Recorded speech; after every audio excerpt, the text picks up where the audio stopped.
A single phone call. No press release, no announcement, just quiet conversations behind the scenes. But somehow, word got out. And once a bid, the racing world couldn't stop talking. Because when Tony Stewart makes a move quietly, it's never small. And when Cleetus McFarland posts something subtle that sends millions of fans into theory mode, you know something bigger is forming. Whatever these two are circling around right now isn't just another collab. It feels like the kind of idea that could shake the foundation of grassroots racing as we know it. And the timing couldn't be more telling. Tony Stewart isn't just a retired legend filling time. He's someone who's seen every side of motorsports, the glory, the politics, the money problems nobody likes to talk about.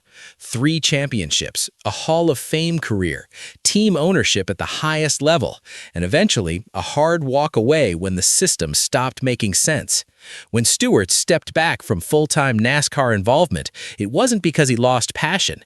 It was because the economics of racing had started working against the very people it claimed to support. Costs kept climbing, sponsors kept shrinking, and control slipped further away from drivers and owners. Tony didn't just notice, he internalized it. And instead of complaining publicly, he pivoted quietly toward forms of racing where freedom still mattered. On the other side of this story is someone the traditional racing world struggled to take seriously at first. Cleetus McFarland didn't come up through the pipelines. He didn't wait for permission. He built something entirely outside the system. One camera, one idea, and a deep understanding of what fans actually want to watch. Over time, that turned into sold-out events, massive online viewership, and a business model most professional teams would never admit they envy. No middlemen, no bloated structures, just direct connection, entertainment first, and authenticity that can't be manufactured. While legacy racing fought to stay afloat, Cleetus quietly proved that motorsports could still thrive if you stopped doing things the old way. The first signs that these two worlds might collide didn't feel strategic at all. They felt natural. Earlier in the year, Tony Stewart showed up in one of Cleetus's viral challenges, not to spectate, not to wave to the crowd, but to actually compete. The moment wasn't polished, it wasn't overproduced, it was raw, slightly chaotic, and completely electric. Fans immediately noticed something important. Tony wasn't there to boost his image. He was there because he genuinely enjoyed it. The chemistry wasn't forced, and that opened the door for conversations that didn't happen on camera.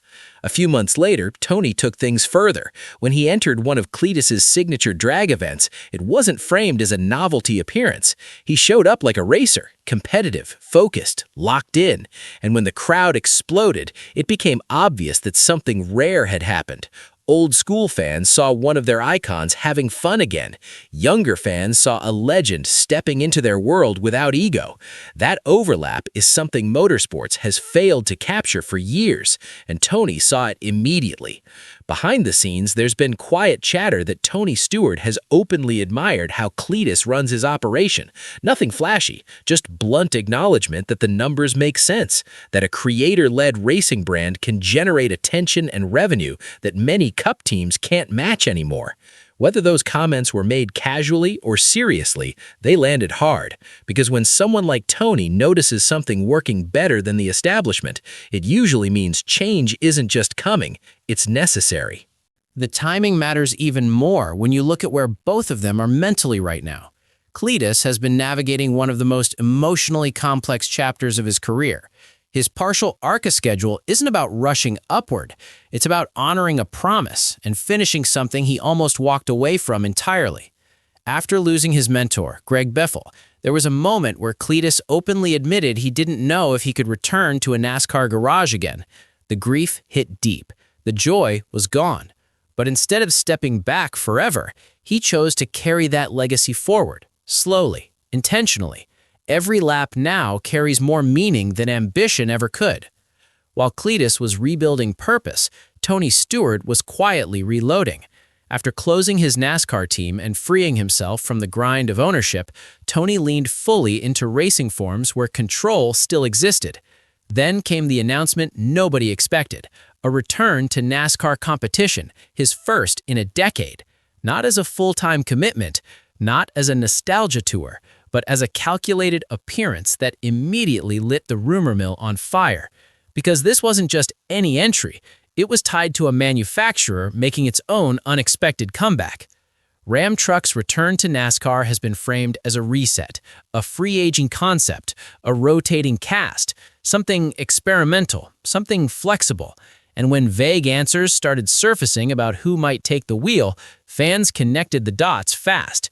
Tony Stewart's name, Cleetus McFarland's name, both mentioned, neither denied. Comments carefully worded. Doors left open just enough to keep speculation alive.